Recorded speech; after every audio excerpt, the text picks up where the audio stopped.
Good morning, everybody. Welcome to Conversations with Anasa.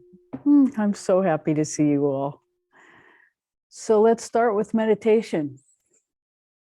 And we love this meditation with the Ohm Sound because it's really essential to begin to get in touch with the Sushumna, with the central channel that's in our bodies, and getting the energy moving through there with our conscious awareness. So that's really what this practice is. It's centering our conscious awareness in our spinal column and beginning to teach us to take our attention there and hold it there as we engage in our lives. So it's really a core practice that we're doing that we can take with us 24/7 as we begin to master it. So we'll review just simply, there are 4 parts to it. First of all, there are 4 parts to the Ohm sound itself. There's the ah at the base of the spine, the oo in the heart center, and the in the third eye. And then there's the silence as the energy expands out the top of the head and regathers at the bottom. And it actually goes in both directions. But because we're really awakening ourselves, the up is more important than the down at this moment. So the first time we do it 9 times, singing with an upward voice so that we're encouraging the energy to go up. The second time we do it whispering, again with a very passionate voice as we're engaging the deepest energies of ourself. And then the third time we just say it internally as we watch and encourage the energy to rise. And the fourth time we watch the energy rise. And if you have not mastered watching the energy rise, it's fine to still say the syllables until you really get confident that you're watching the energy rise.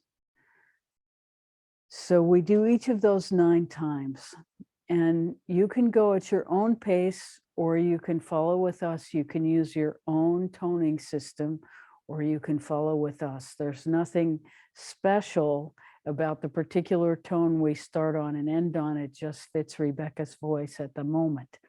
So it's important that you find what fits your voice at the moment. And it doesn't have to be an exact harmonic resonance. So you can even turn down the volume for while we're doing this so that you find your own voice and rhythm. Okay? But we're doing it on the microphone just to give you a reference point until you don't need it anymore.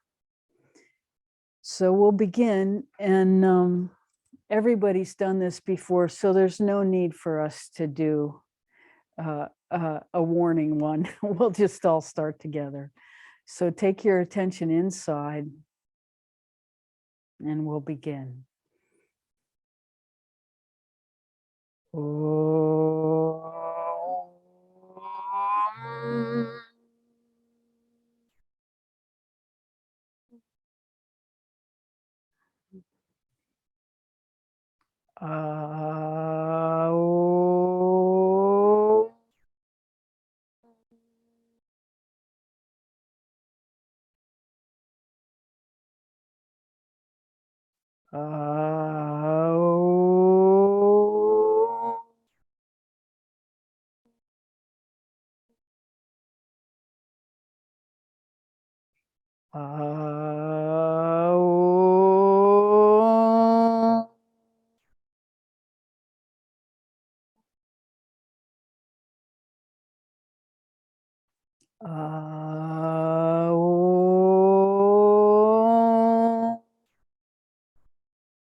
As you finish, hold your attention in your central channel and gently open your eyelids just a crack to let some light in. Holding your attention in your center.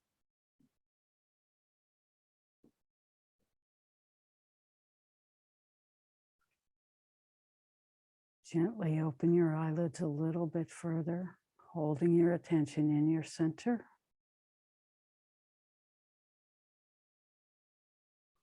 Feeling the Sushumna, the column that holds all your energy.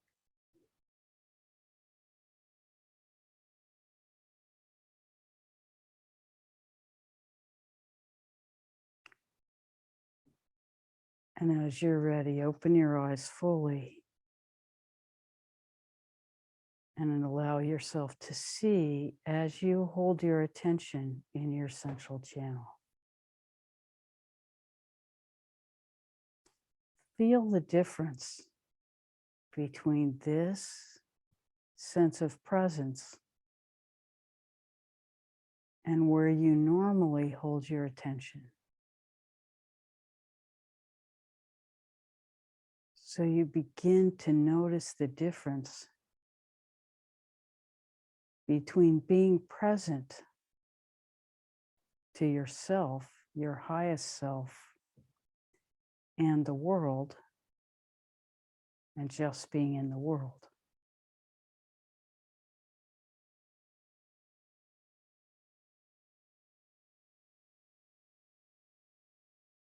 Imagine what it would be like to recenter yourself 4 times a day in this awareness and begin to have it be more of where you're living from than a room that you run in and out of.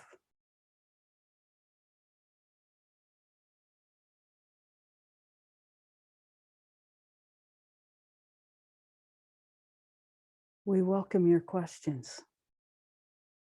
How may we serve today? We're so happy to be with you.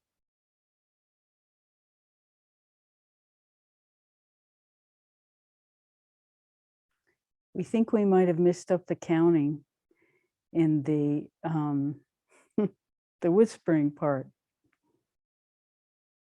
Sometimes meditation just comes in and linear mind exits.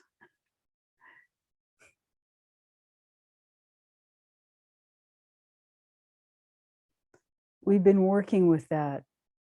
It's possible to have both at the same time.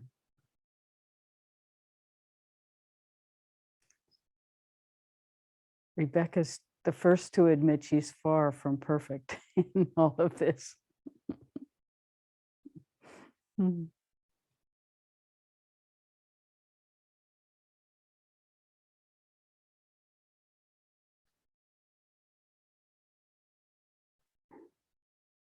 Of course, as you've witnessed, it all unfolds in stages. It's not linear.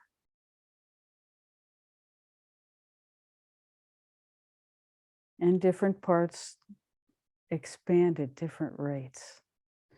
But evolution is the most important journey we can undertake in our lives. Evolution into union with our highest self, which is the same as the highest best interests of the whole.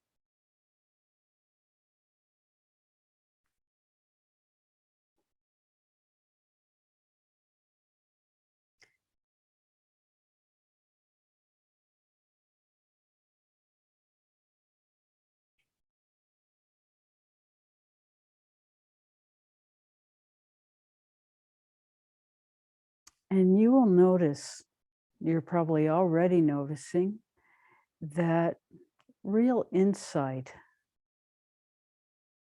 chooses its own moment to arrive.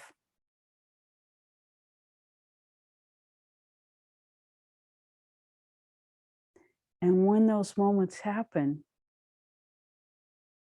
of course, we cherish them. Doesn't matter what we're doing or where we are. But there are moments when knowing happens.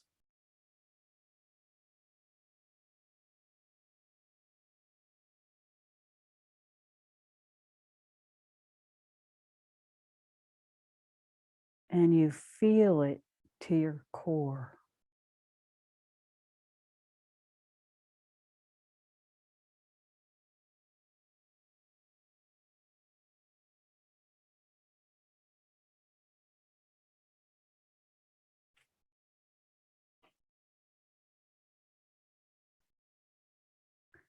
And it makes any amount of work that preceded that moment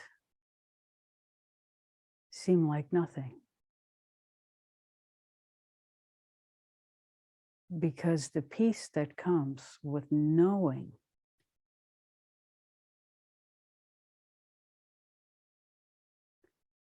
is undeniable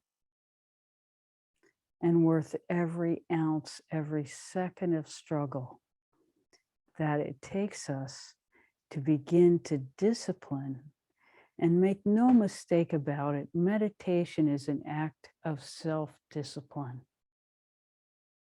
Taking our energy, our attention inside to discover ourselves is not something that happens by itself. It happens because we have an intention and we hold to the intention and we try to commit to making the most of every second that we spend doing inner work.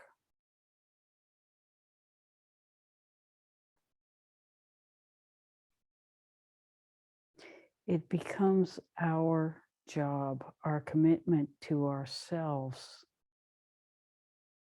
to evolve, to spend time with our inner,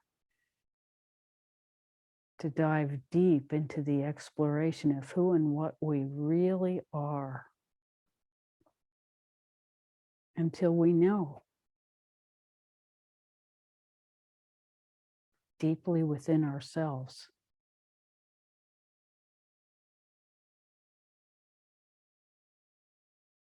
who and what we are and what evolution is.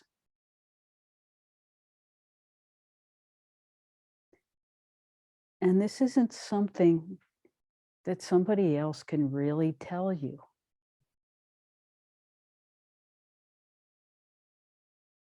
We can only point because it's not a linear experience.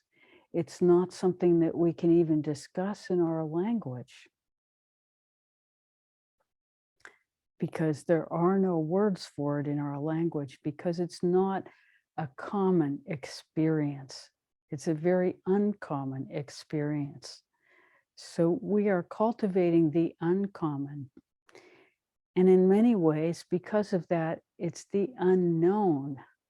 It's certainly not the unknowable. But it's a commitment we make to ourselves to know the truth of what we are.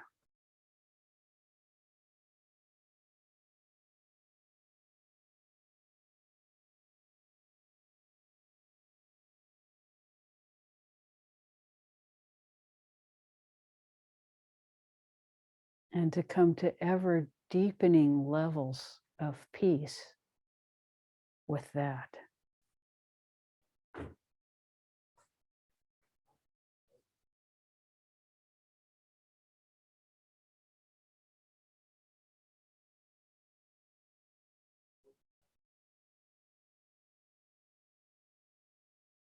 We welcome your questions.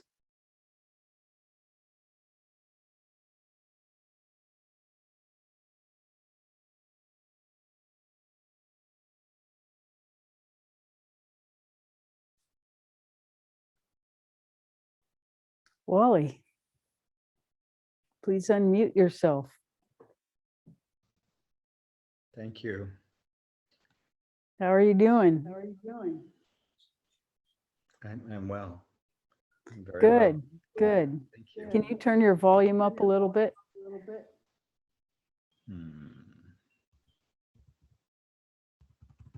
Is that better? Yes, much.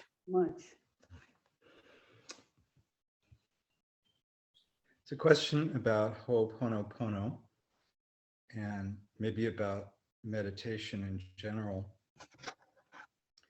When I am doing Ho'oponopono, I am striving for sincerity and for a feeling of sincerity and a sense of connection.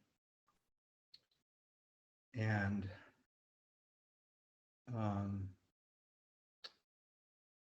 so the question is about the striving, because it feels like I'm pushing very hard to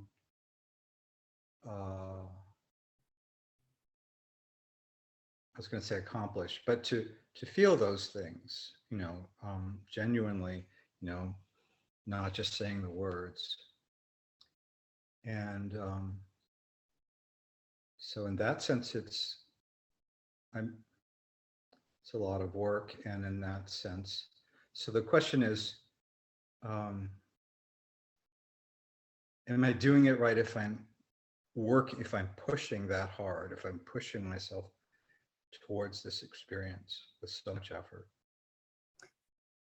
Well, what kind of results are you having?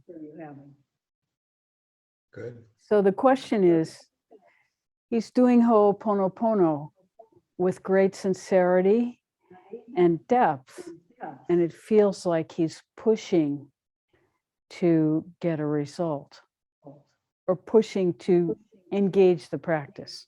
We won't put words in your mouth. Pushing to engage the highest. Is that? Yes. So what results are you having when you do this?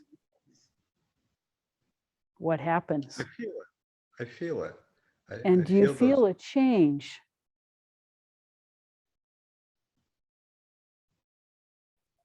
Yes. And is it a change for the better? Yes. That's Ho'opono. Ho'oponopono, that's exactly how it works. Because you're cutting through, you're literally cutting through the density of the darkness that's keeping you from your own light. And that takes some intensity. You have to equal the intensity of the pattern and then plus some, plus one.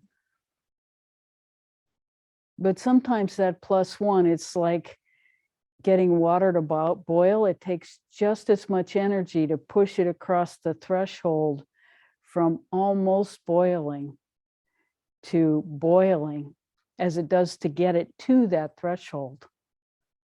And so Ho'oponopono is sometimes similar. You'll be almost there, almost there, almost there. And then it feels impossible. And then suddenly you're there.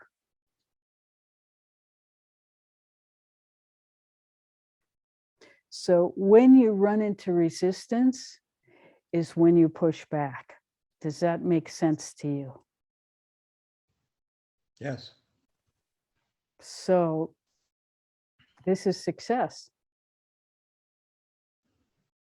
Because what you're waiting for is what they call in other practices an upward shift. You're waiting for your energy to change for the better. You're waiting for your life experience, your inner experience, to be a little bit lighter. It might be a lot lighter. You just want it to be lighter. And the thing is, if you can possibly do it, if time allows, it's really important to push through. That pushing through is the effort that's required, especially in the beginning, because until you understand Ho'oponopono as a successful technique, then you don't really know how to work it. So this is a tremendously valuable question, and a really informative discussion. And it's in line with what we've started to talk about today, that it's commitment and effort to do inner work. And then there are lucky moments where it does us. It just kind of takes over. Those are the lucky moments.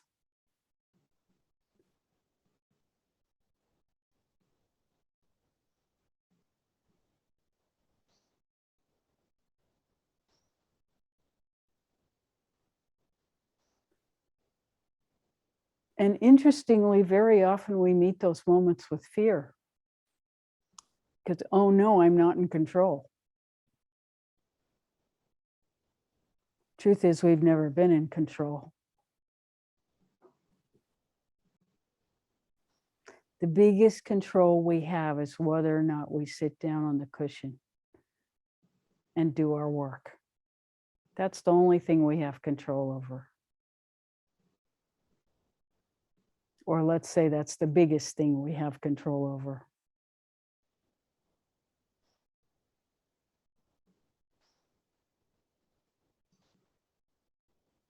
Thank you. Does that answer your question? Is there more? Yeah, in the broader context of meditation, in some parts of the Eastern spiritual world, they talk about not efforting. They talk about allowing. So when concentrated practices give way to allowing everything to be as it is. And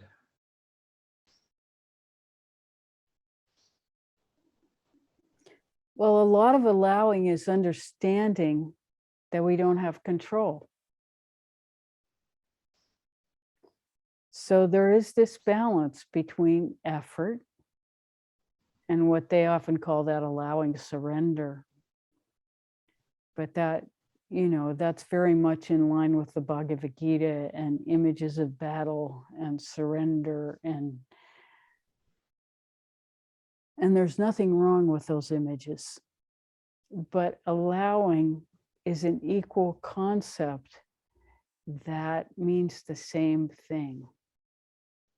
It's two sides of the same coin, surrender and allowing. But without the effort, the intention, the concentration, the decision to evolve, without these things, then the allowing doesn't have any meaning.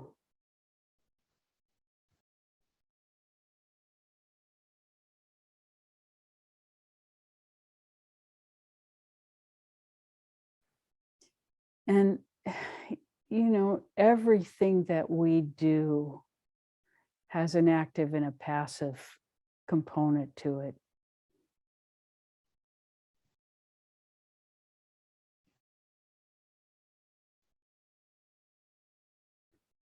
And the nonlinear is when both exist at the same time and there's no conflict.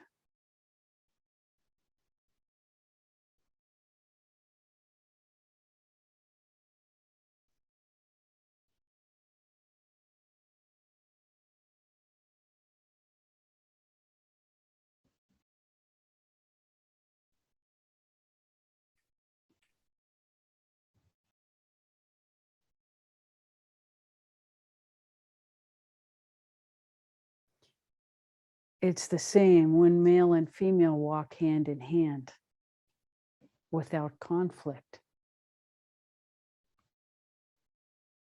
One doesn't have to have more power than the other. In a linear world, that kind of equality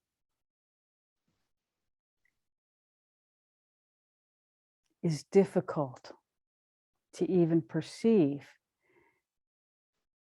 because power is almost always a struggle of opposites. But when conceptually one decides to live in harmony and allow diversity, allow opposites to be equal in the moment, that word is equanimity.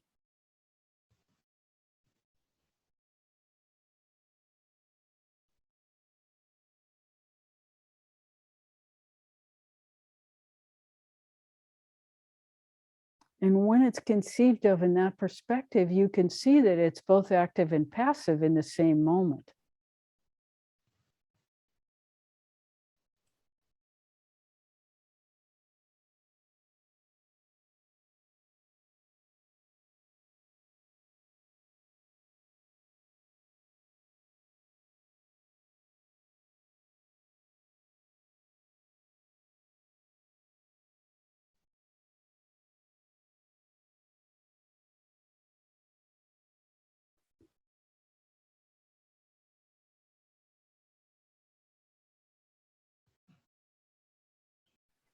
Does that answer your question?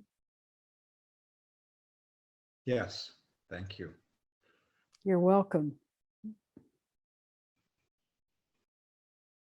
How may we serve further? And you're welcome to ask another one, Wally, if you're not done.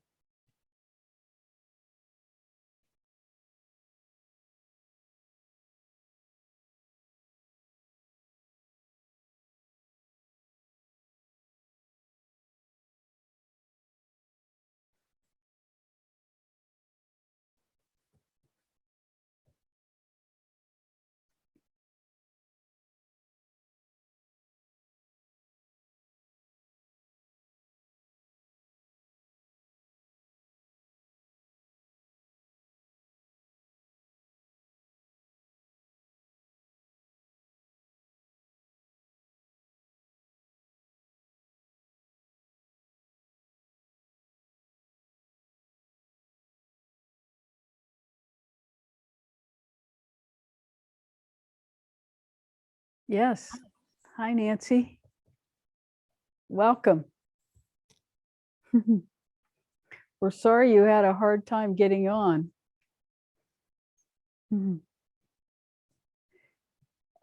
We can't hear you. Is your microphone on? How about now? There you are. Yes. All my links disappeared for some reason.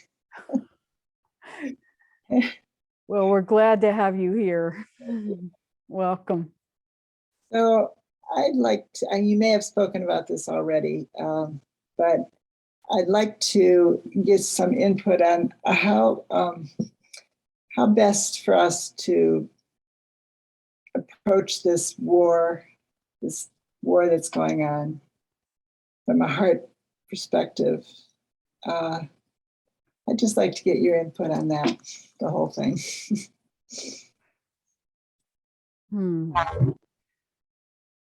Well, we haven't spoken about the war. We assume you're talking about Ukraine and Russia.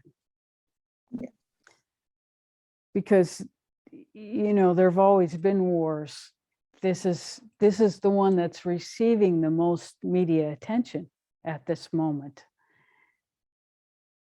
And some of that is because we identify with the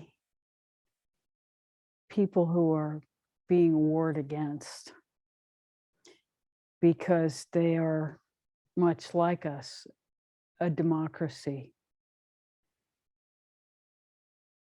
threatened by an authoritarian regime. So how do we be with it? Well, the first thing we understand is that war is going on in ourselves all the time, and that this externalization of war is really a demonstration of the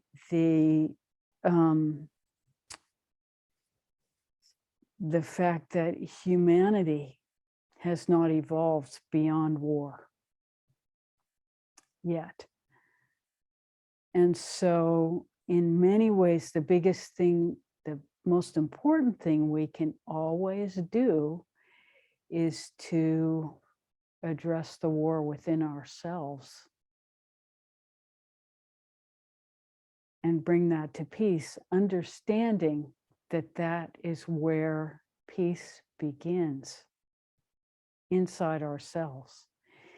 And that as that spreads from our own awareness, our own evolution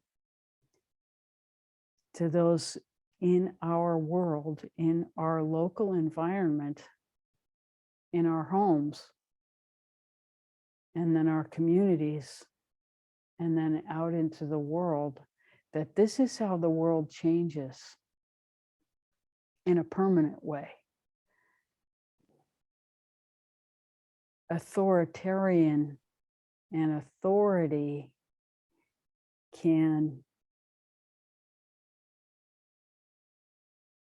cannot survive when individuals don't allow it in themselves. And you see, we don't think it's just media reports, but that you see that the Ukrainian people have a cause. They are motivated to die for their country. That's how strongly they feel about what's happening. And so ultimately, they cannot lose, because the only way they can be defeated is to be killed. And so it's untenable to kill everybody in a country.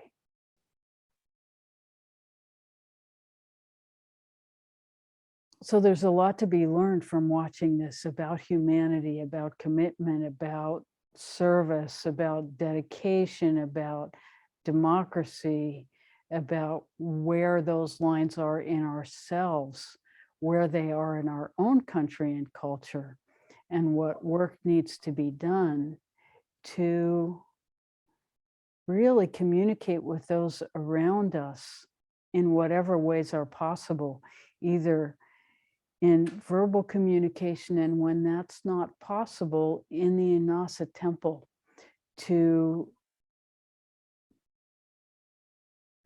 promote the allowing of diversity is essentially what we're talking about, to live in equanimity with diversity, to live in harmony with contradiction, so that war is not an option inside ourselves, let alone outside of ourselves. And to engage our own rage. And so that's no longer an option within ourselves, no longer an acceptable response. But we learn to communicate and to live in harmony and to live from love, and what that really means.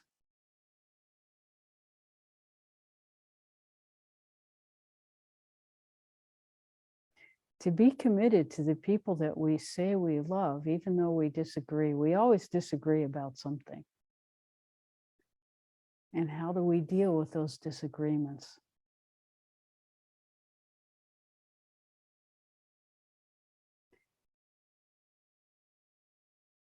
Fifth dimension is about living from love.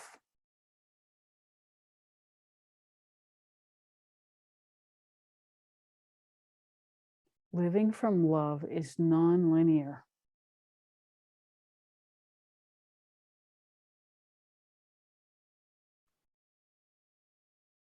It is the understanding that there is room for everything.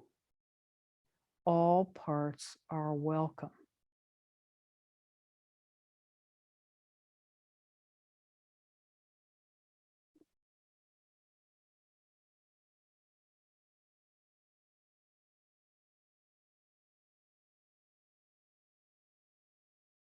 And it's so far beyond language, because how do you describe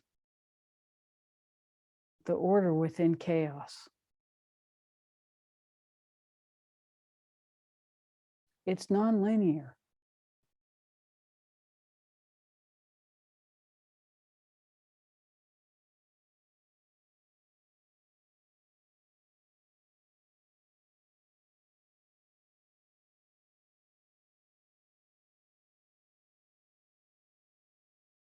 And the simple understanding that you can't get to it from here. You can only get to it by transcending here, transmuting here, ultimately, inside yourself.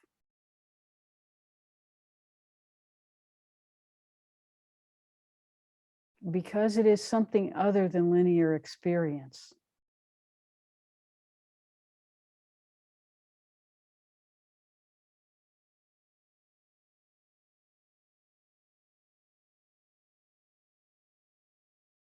We're sorry we got distracted by the most beautiful scrub jay, bright blue.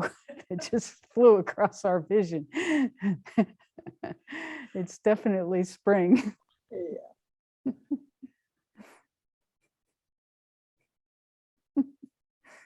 It just flew into a tree right in front of us. So we know that that answer can sound like nonsense, but it's not. You know, the quest is really deep inside ourselves to discover, you know, even using love, peace, joy, and gratitude, because there is in that a denial of its opposite. And the opposite is always there.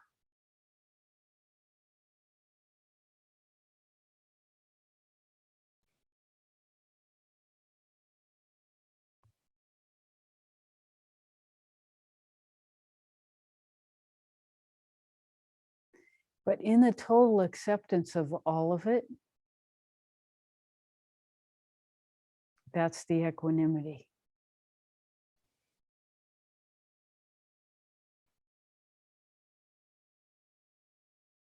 And the experience of fifth dimensional reality is living from love, peace, joy, and gratitude.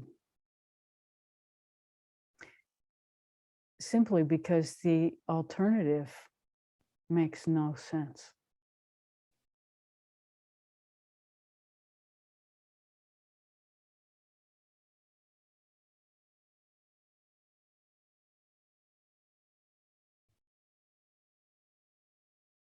But that's a very linear way of saying it, and so it's not really true. The truth is much bigger than that, and it's beyond our language. Because it's all inclusive. Nothing is denied.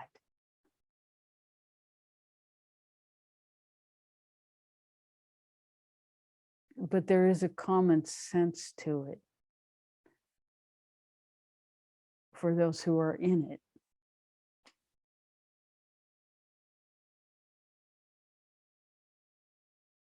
And it seems like such a cop-out to say that our language can't hold it, but it's the truth.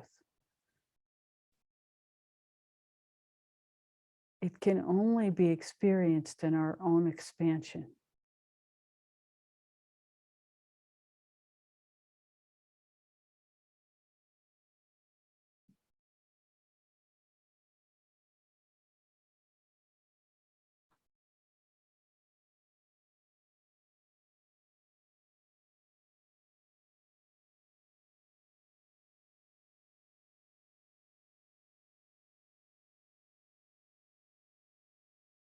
So what do? We chop wood and carry water. Always, that's the answer to what we do. We continue our own evolution, understanding that the greatest good we can do in the world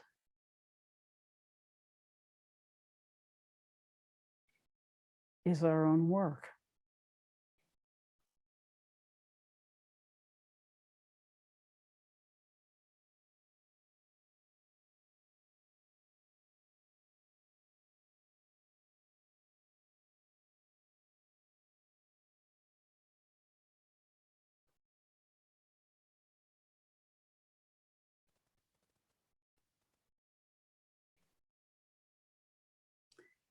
This doesn't mean that any effort that we make with our own abundance to be supportive of people in dire circumstance does not have value. It does. It does. That goes without saying. But very often in our attempts to do that, we get so distracted that we forget to do our own work. And that's the danger of getting caught up in a cause that's outside of ourselves, that can take our energy and keep us from focusing on doing our own evolutionary work.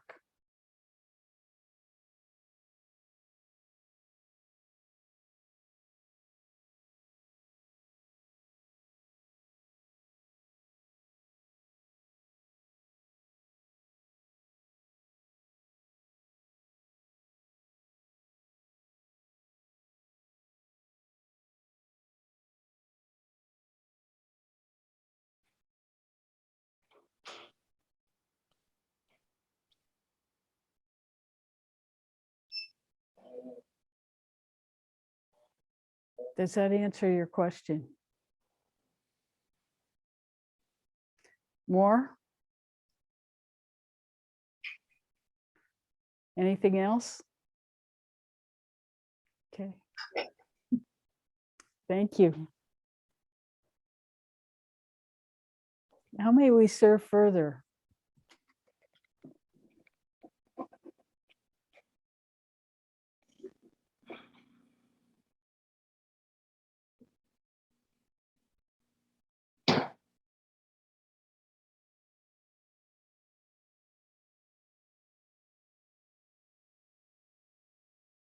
Anything, Brenda?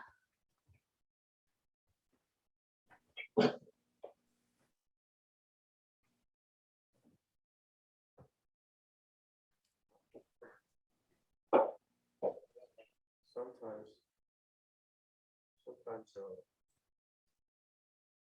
when I feel an emotion, like a pulse of emotion, and whatever it is, sadness, grief, or anxiety, but it almost feels like really the answer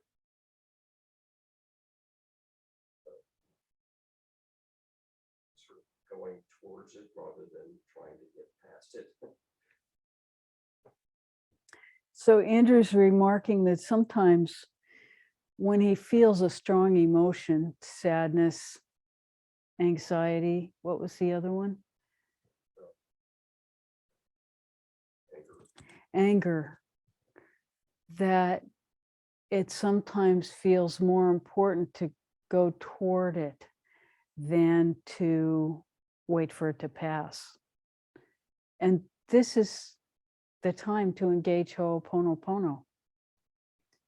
When emotion arises and takes over our field,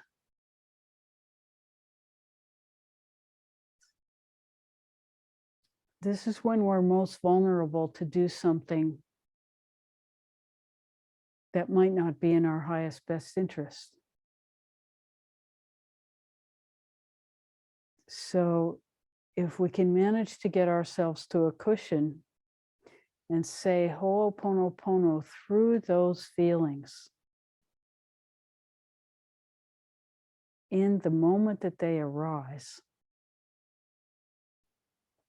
we can have a totally different experience.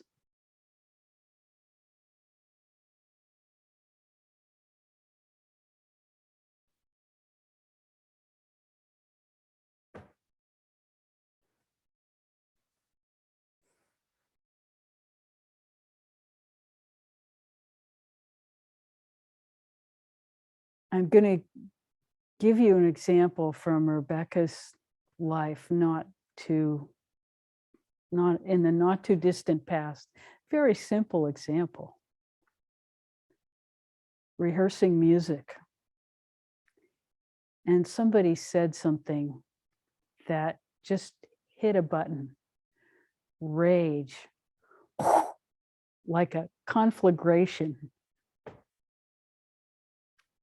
So there was a minute of reaction. And then she went, oh, this isn't really where I want to be. She excused herself, went to the bathroom, did Ho'oponopono literally for 30 seconds. And the whole thing just fell away. Came back, same passage, same work, became a completely different experience for everybody. It doesn't have to be complicated. It's not, it's really about engaging ourselves, engaging our awareness so that we know when we're not in alignment. We feel when we're not in alignment. We excuse ourselves as graciously as we can. It wasn't so graceful, it was very abrupt. But you can always have to go to the bathroom, no matter what's happening. And take care of it. You know, it's that simple. And engaging ourselves, it's almost like disciplining the child within ourselves that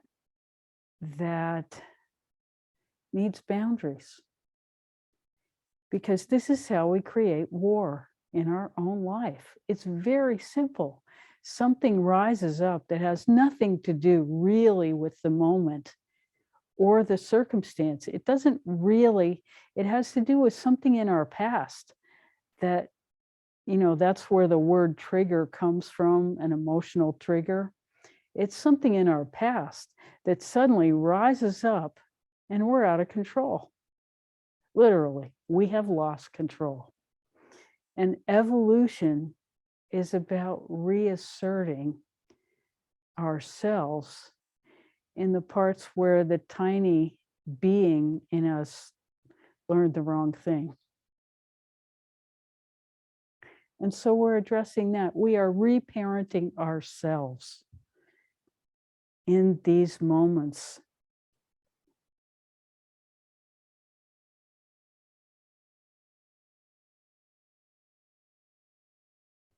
And this is a lot of what evolution is. It's just down and dirty in the moment, catching yourself causing a war.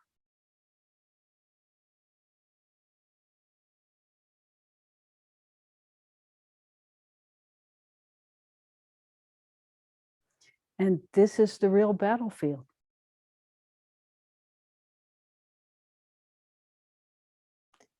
And what we're witnessing is just the macrocosm doing the same thing. As above, so below. And fifth dimension has got to become reality on the earth in our lives. And it starts inside ourselves. We create and sustain a loving environment inside ourselves. We magnetize people who are similar with similar purpose into our lives. And this love grows. We treat everybody in our family as precious until they treat themselves as precious. And the love grows. And it expands in this way.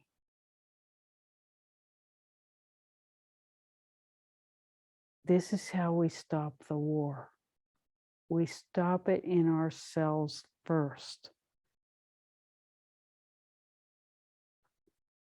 Yes, we can do everything. everything we can think of to help people who are suffering the consequences of bombs and guns and violence. But the real solution is addressing the violence within us. The real solution, the lasting solution, is to evolve. And the only person we can really evolve is ourselves. We can't do it for or to anyone else. And this is the first law. We can only raise up ourselves. And when we understand that for real, then our life gets really different because we commit to our own evolution. We hold ourselves responsible for our inner state in every moment, not just when we're sitting on the cushion. And yes, it's hard when we're just sitting on the cushion, but we can't give ourselves a pass for the other, 23 hours of the day.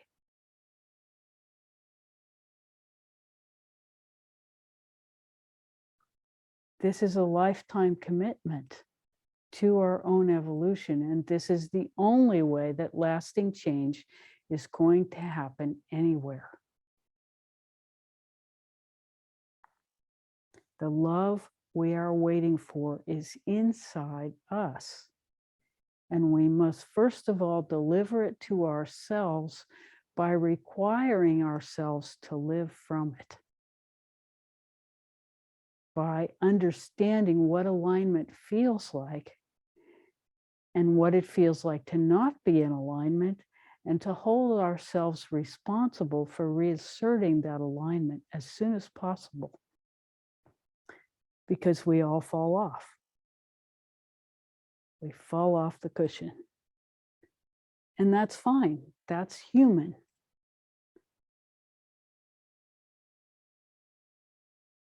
And this is our work. And it's great work. It's really, it breaks every bone in your body. But it's wonderful. And it's what we can do. It's what we can really do that makes a difference.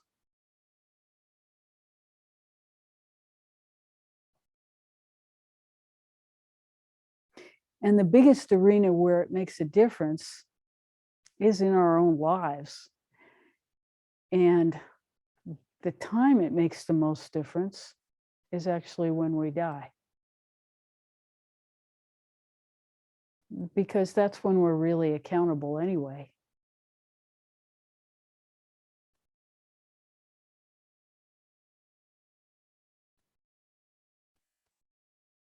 And again, it's not linear. We're making it linear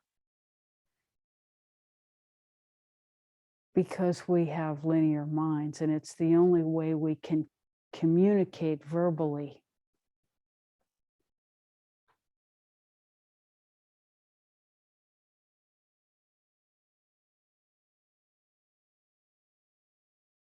Because the true experience is nonlinear and therefore nonverbal.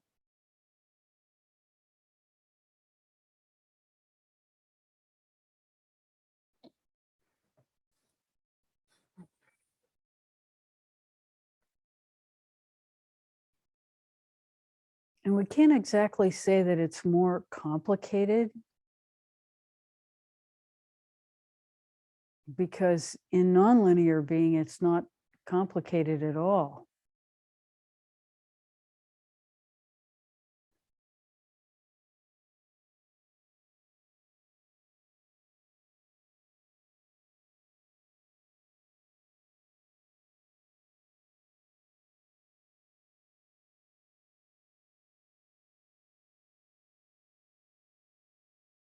So what we're attempting to do is share with you through Rebecca the experience of nonlinear.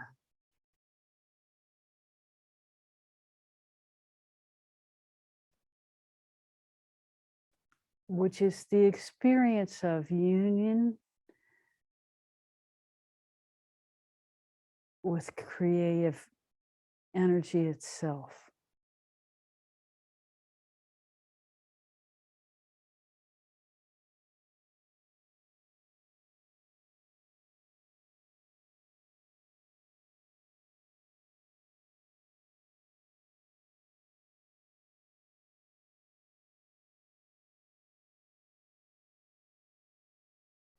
And when that flow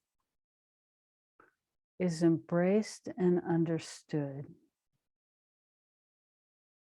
just as it is, without reducing it to something linear,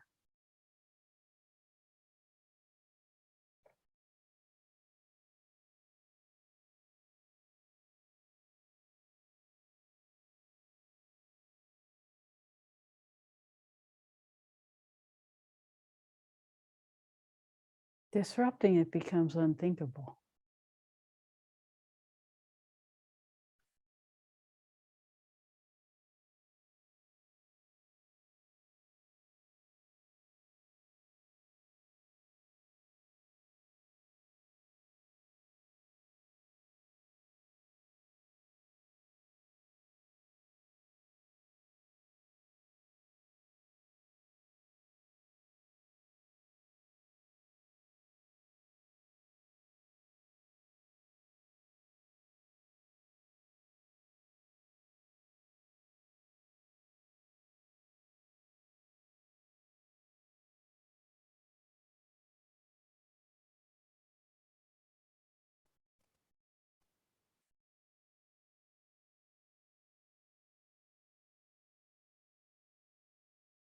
Does that answer your question?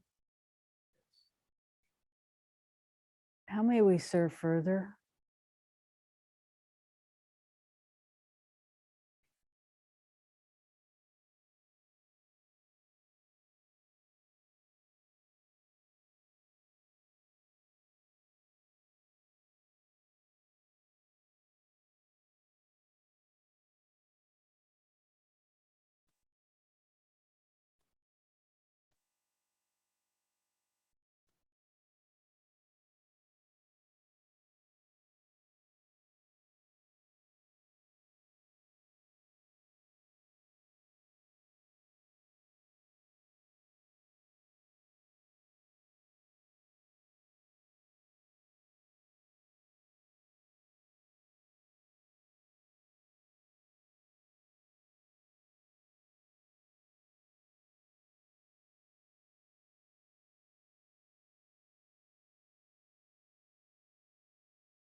Anything, Brenda?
can you talk about equanimity and how we can work to stay in that state?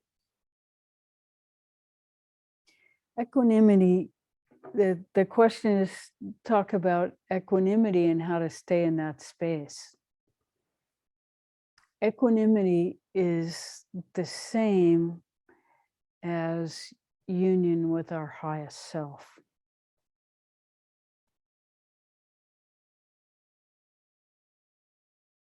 It's not different.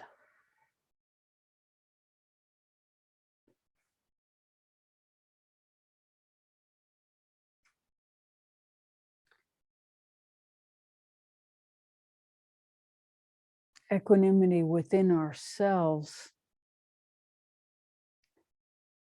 means that we allow all the diversity of our own experience and potential reaction to be okay in a moment.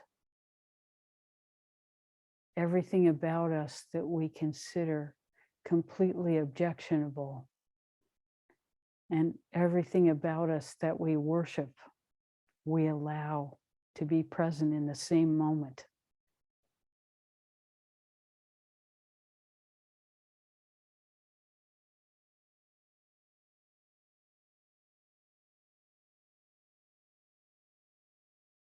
Holding to that experience as we engage the outer world is the same. We allow all diversity, all objectionable behavior,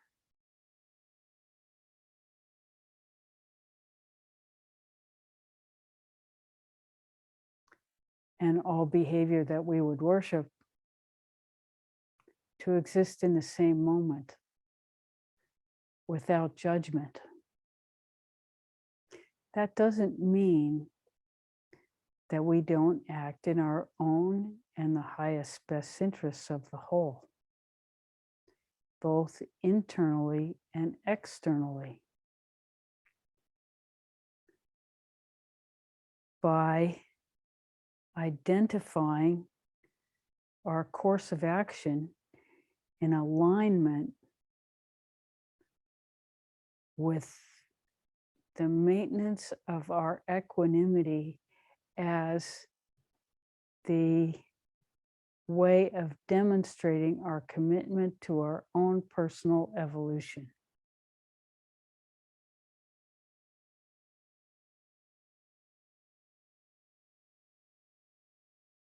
So it is in the same moment active and passive.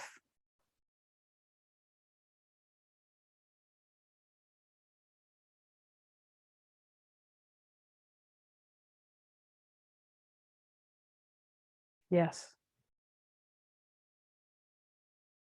Would you say every occasion we come to a point of resistance or conflict, we die and are reborn? So every occasion we come to a point of resistance or conflict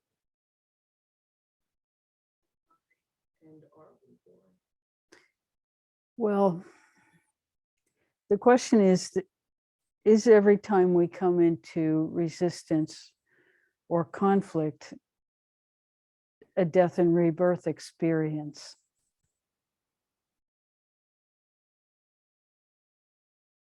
Well, it's a choice point. Not all choice points are of the magnitude of death and rebirth experience.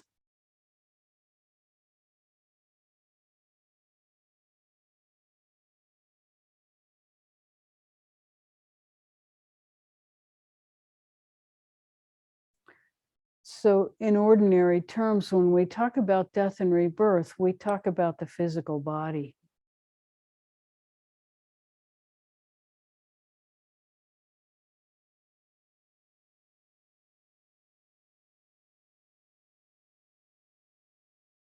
And this is the death and then the confronting of what our life choices have been and the repurposing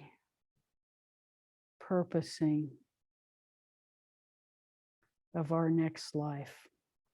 In linear terms, that's the way we could say what happens.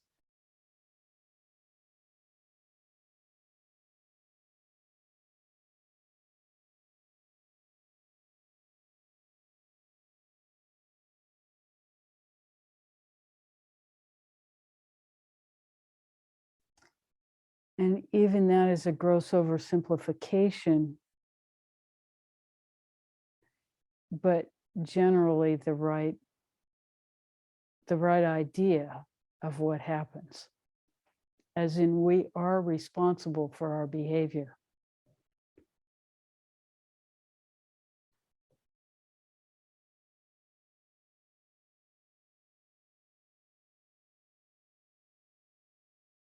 And we are either creating or dissolving karma by our decision process.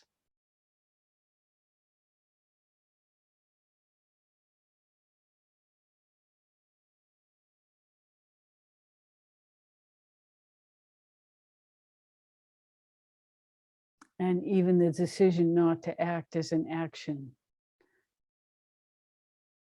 So it's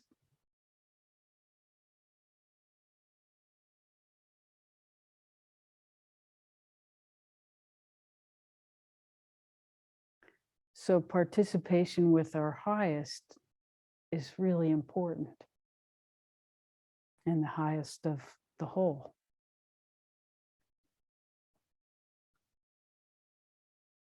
So within personal evolution,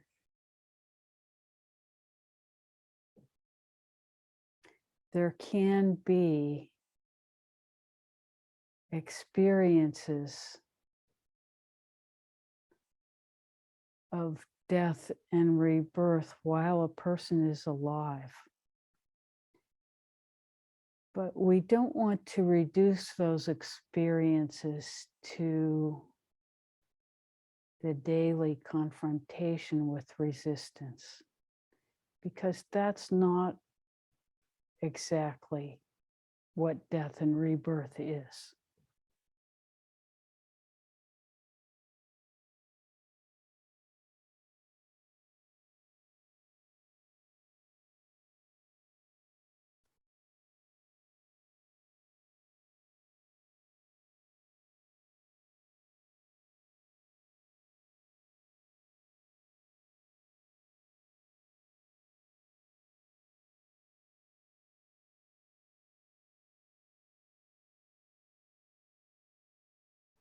We could say, and it would not be false, that death and rebirth for humanity will be the experience of moving from three-dimensional reality to fifth-dimensional reality, moving from linear experience to non-linear experience.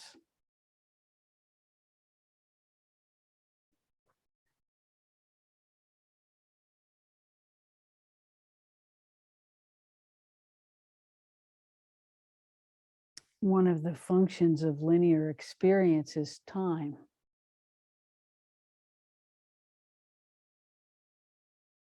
That does not exist in nonlinear experience. In the field of being, there is no time.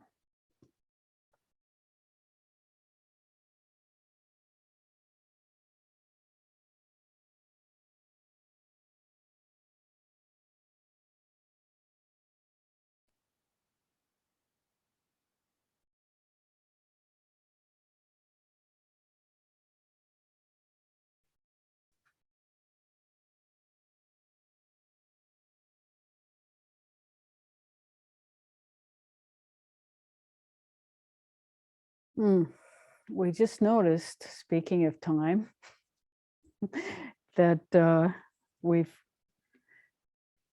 sort of passed where we usually start meditation.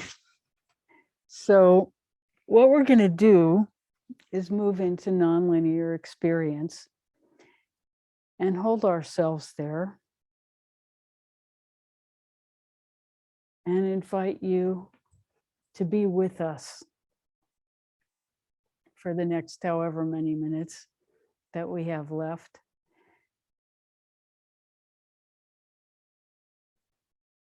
That's really the theme of our program, is nonlinear experience. So you're welcome to engage the meditation we did at the beginning of the program to bring yourself into nonlinear experience, which is the purpose of the Ohm meditation we do, and participate any way you want. Eyes open, eyes closed, whatever. We're moving to fifth dimensional experience for the next few minutes, and we'll be quiet.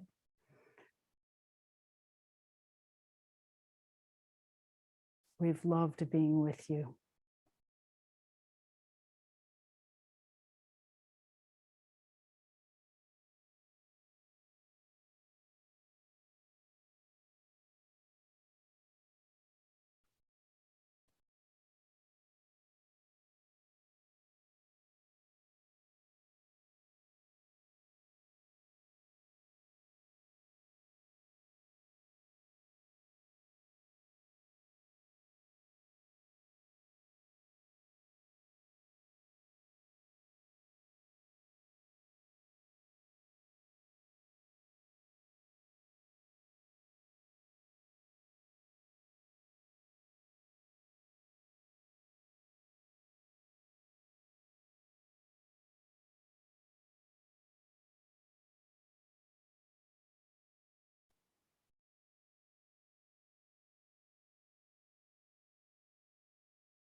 Thank you so much for being here today.